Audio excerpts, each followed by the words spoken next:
queridos, bem-vindo a mais um Café com Bíblia.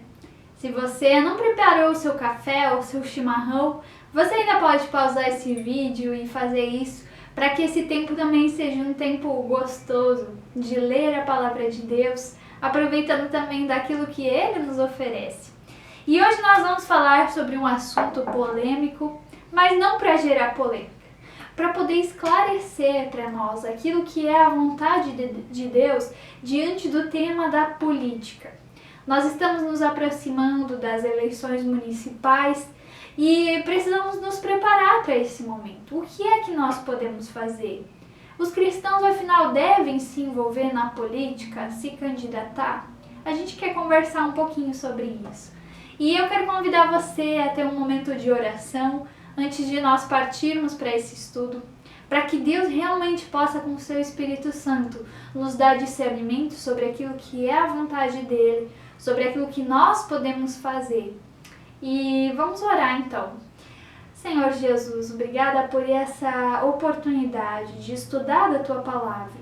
Que o Senhor possa clarear esse assunto no nosso coração, que a Tua Palavra possa nos dar instrução e possa colocar luz sobre esse tema da política. É em nome de Jesus que nós oramos. Amém. E se você quiser ler esse texto bíblico que nós vamos ler, eu convido você a abrir a sua Bíblia lá em Jeremias, no capítulo 29. Nós vamos ler dos versículos 4 ao 7. Você pode pausar esse vídeo para ler o texto aí com a sua Bíblia, com a sua família. Você pode também continuar comigo na leitura e acompanhar ela junto comigo. Eu leio na Bíblia de Almeida. Assim diz o Senhor dos Exércitos, o Deus de Israel, a todos os exilados que eu deportei de Jerusalém para a Babilônia. Edificai casas e habitai nelas, plantai pomares e comei o seu fruto. Tomai esposas e gerai filhos e filhas.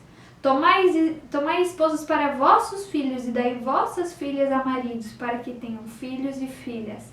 Multiplicai-vos aí e não diminuais.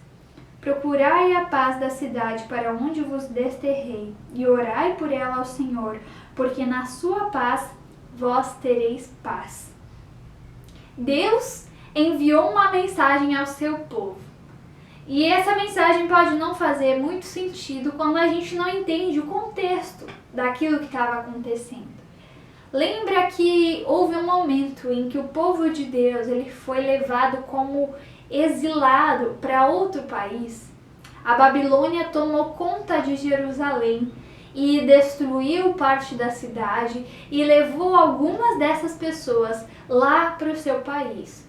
E agora a Babilônia era quem dominava o povo de Deus. E eles tinham sido levados para aquele lugar e agora eles estavam fora da sua terra, que era a terra que Deus tinha prometido dar a eles. Estavam ali no meio de um povo que não conhecia a Deus, que não amava a Deus e que não era o seu país, não era a sua terra, longe do templo que tinha sido construído, onde a presença de Deus se manifestava.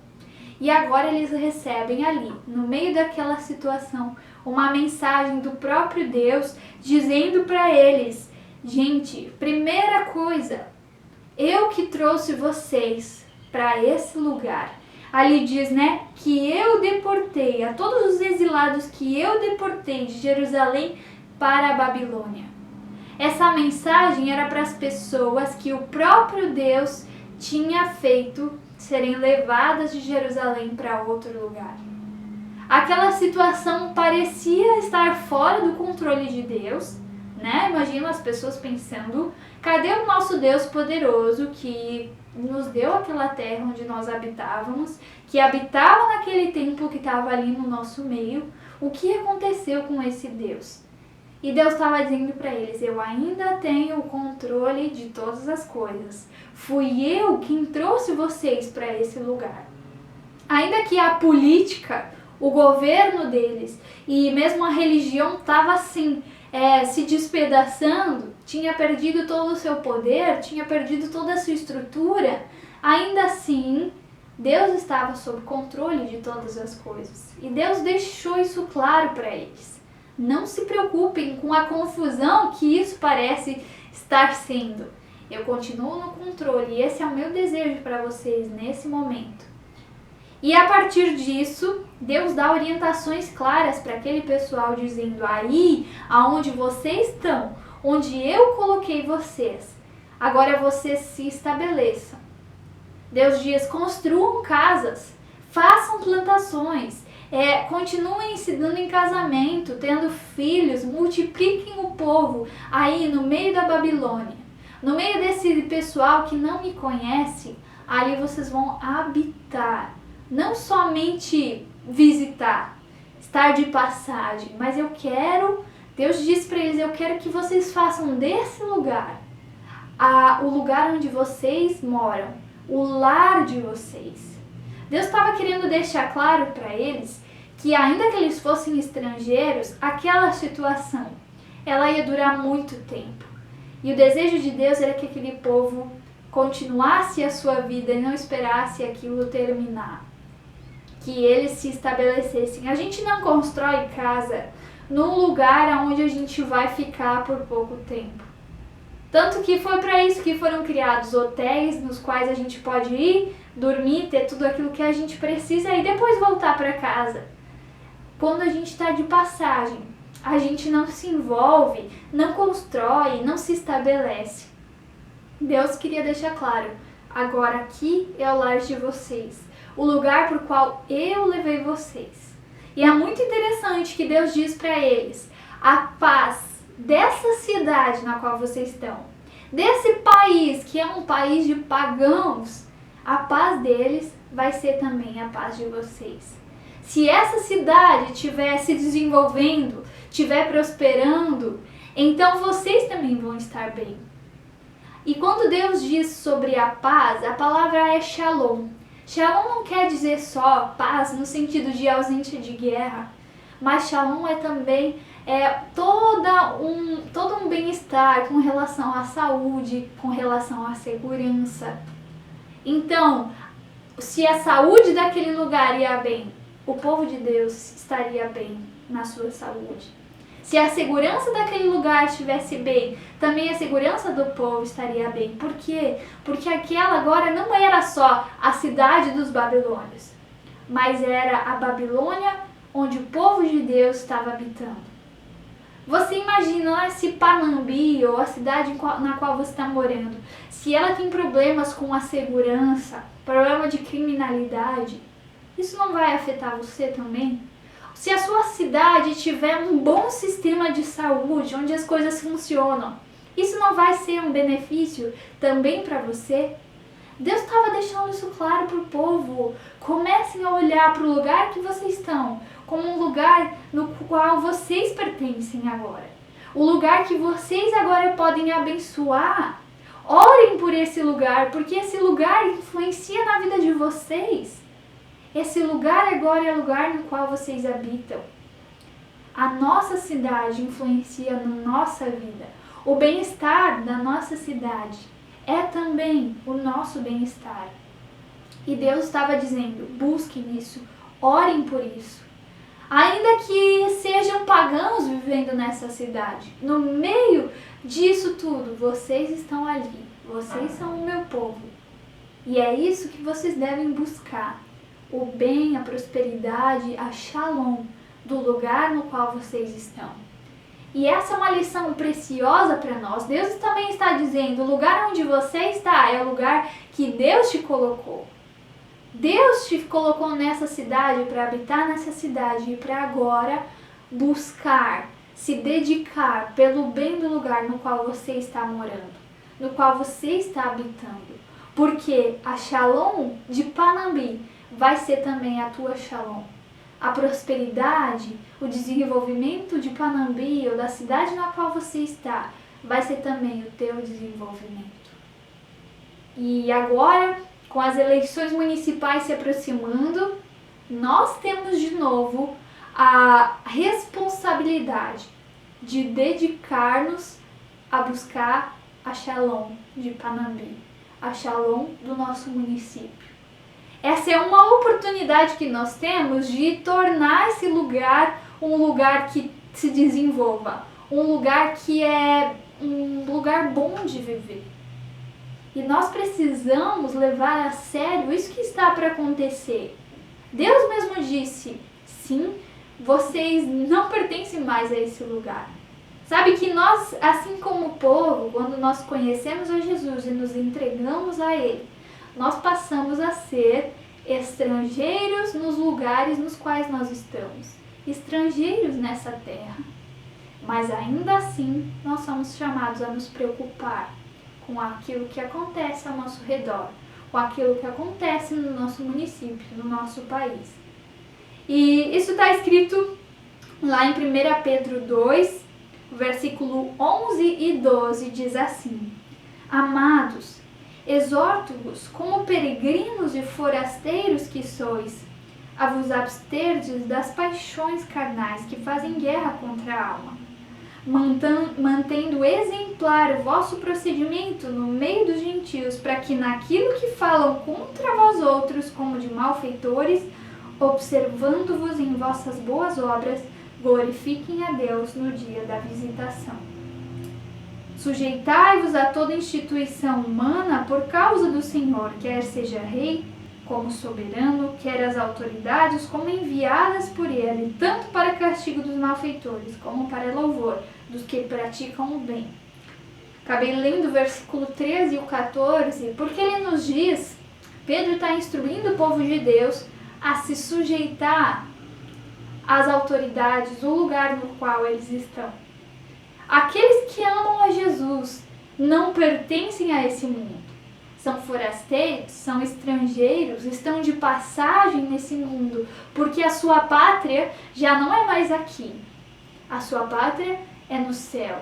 Eles pertencem ao reino de Deus, no qual Deus tem o domínio, no qual Deus é rei. Mas ainda assim, o povo de Deus é chamado a se submeter às autoridades da terra. E qual é o propósito dessa submissão? Pedro não está dizendo para o pessoal, submetam-se porque eles são justos, eles são corretos. Não. A gente sabe que o nosso governo é corrupto, que as pessoas que lideram o nosso país ou o nosso município, elas podem errar, elas podem falhar. Mas o propósito da nossa submissão às autoridades é testemunhar sobre quem Deus é para que o nome de Jesus seja glorificado. E por isso nós precisamos prestar atenção. Essa submissão vai fazer com que o nome de Deus seja glorificado? Existem lugares nos quais nós devemos nos opor. Existem ideias às quais nós devemos combater. Mas existem momentos nos quais nós devemos nos submeter para comprovar que nós não pertencemos a este lugar. Que nós glorificamos a um rei que é maior do que qualquer autoridade terrena. É isso o que Paulo está convidando a gente a fazer.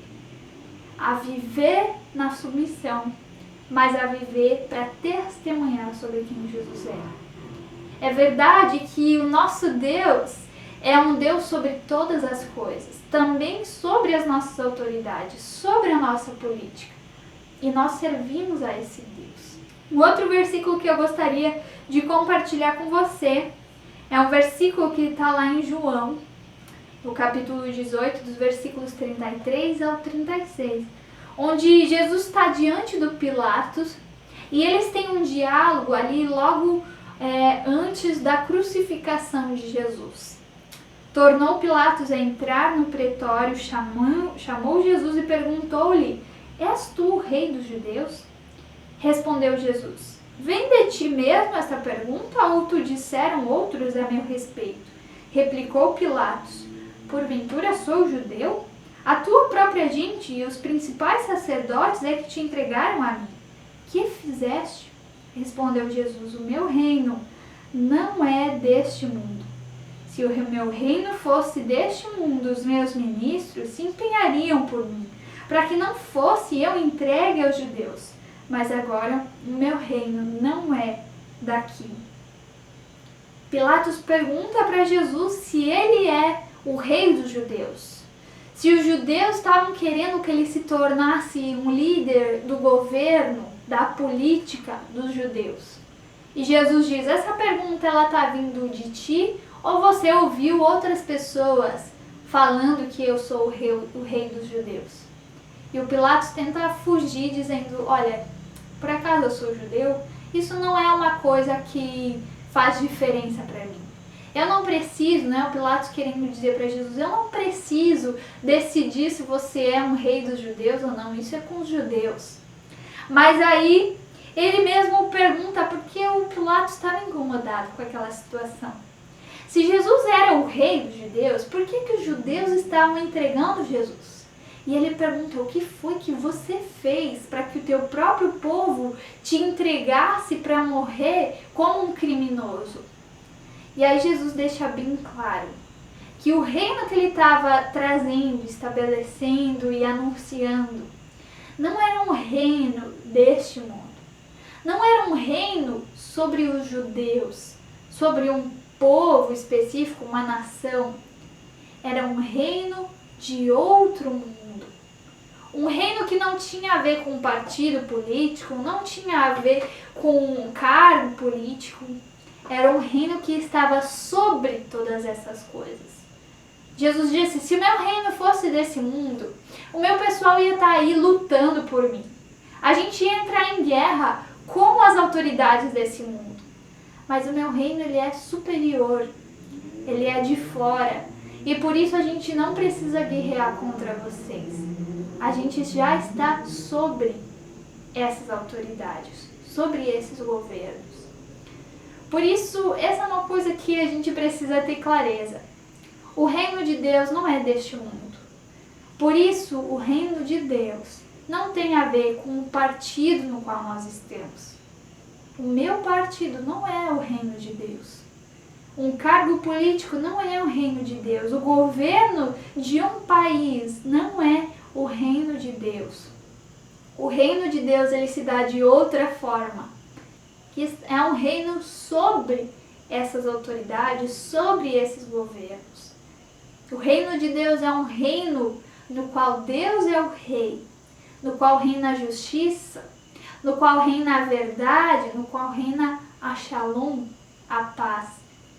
Lá em 2 Coríntios 5, o versículo 19 e 20 diz assim: a saber que Deus estava em Cristo, reconciliando consigo o mundo, não imputando aos homens as suas transgressões, e nos confiou a palavra da reconciliação.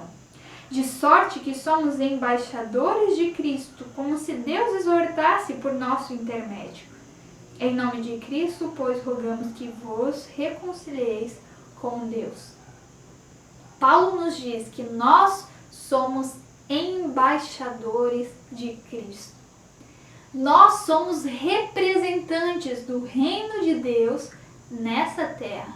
Um reino que não pertence a esse lugar, mas que é representado neste lugar no qual nós vivemos. Eu me lembro quando fui a Moçambique e eu achei importante levar comigo uma bandeira do Brasil. Isso foi uma coisa que nunca foi um atrativo para mim, a bandeira do meu país. Mas quando eu saí como estrangeira, eu senti no coração o quanto eu pertencia a esse lugar. E quanto lá em Moçambique eu era representante desse lugar. E a bandeira mostrava de onde eu estava vindo. E a mesma coisa é nós como filhos de Deus neste mundo. Como embaixadores de Cristo, embaixadores do reino de Deus. Nós representamos o reino de Deus. Representamos, levamos a bandeira do reino de Deus nas nossas vidas, mostrando para as pessoas o que é esse reino, quais são os costumes, qual é a cultura desse reino, quais são os valores, os princípios do reino de Deus. E nós somos chamados a promover esses princípios, esses valores, o valor da justiça, o valor da verdade, o valor da vida. Nós somos chamados a promover a paz na cidade na qual nós habitamos. Deus nos convocou como seu representante. Você é um representante de Deus no lugar no qual você mora. Aí na sua rua, aí no seu bairro, aí na sua cidade, no seu estado e no seu país. Você é um embaixador de Cristo. E nós somos chamados a carregar a bandeira da reconciliação do mundo com Deus. Daquilo que Jesus Cristo tornou possível através da sua ação de entregar a si mesmo na cruz. Ele foi o primeiro representante do reino de Deus, que trouxe o reino de Deus para essa terra e tornou possível que nós passássemos a pertencer a esse reino. E a bandeira que nós carregamos é dizendo: você também pode fazer parte desse reino no qual habita a verdade, a vida em abundância. Você é chamado a se reconciliar com Deus e a não pertencer mais a essa terra na qual reina o pecado, no qual reina a falsidade, a injustiça, mas você é chamado a viver a partir dos valores e dos princípios do reino daquele que criou a vida e que valoriza e promove a vida. É isso que nós somos chamados a fazer. E por isso é tão importante que a gente agora esteja atento a essas eleições. Como é que você, como embaixador e representante do reino de Deus, pode promover vida, pode promover os valores e os princípios do reino de Deus agora nessa eleição municipal? Um cristão deve se envolver na política? Sabe qual é a resposta para isso? Com certeza. Deus deixou bem claro. Nós precisamos buscar pela Shalom da cidade na qual nós estamos. E se envolver na política não significa só se candidatar como alguém para assumir um cargo político. Nós somos políticos quando nós estamos decidindo o candidato no qual nós vamos votar. Nós estamos nos envolvendo e buscando a paz da cidade quando nós estamos realmente nos dedicando a olhar e escolher o melhor candidato para assumir aquele cargo. Um candidato que tem por trás de si os valores e os princípios do reino de Deus. Existem pessoas que não são cristãs, que também levam consigo valores do reino de Deus. E nós precisamos estar atento qual é o princípio que rege a vida dessa pessoa que vai assumir esse cargo. É um princípio de valorização da vida? É um princípio de promoção da justiça, da verdade, da paz? E eu quero hoje passar para você algumas orientações para que você possa pesquisar, se aprofundar e escolher um candidato que seja alguém que busque promover os princípios do reino de Deus. Eu estava ouvindo um podcast de um rapaz chamado Henrique Kriegner e ele trouxe algo que eu acho que é bem valioso para nós nesse período. Como avaliar, como perceber qual é um bom candidato no qual eu posso depositar o meu voto, a minha confiança, para que ele possa representar os meus interesses. E ele falou de 3 P's que nós devemos levar em consideração. O primeiro P é o P de passado. Qual é o passado do candidato no qual eu quero votar? Qual é o passado desse que está agora querendo assumir um cargo público? Talvez seja alguém que diz agora: eu quero fazer projetos com crianças, projetos que não sei o que. Mas qual é o envolvimento desse candidato no seu passado com relação a esse assunto? Ele já fez algo em prol dessas pessoas, daquilo que ele agora está querendo promover?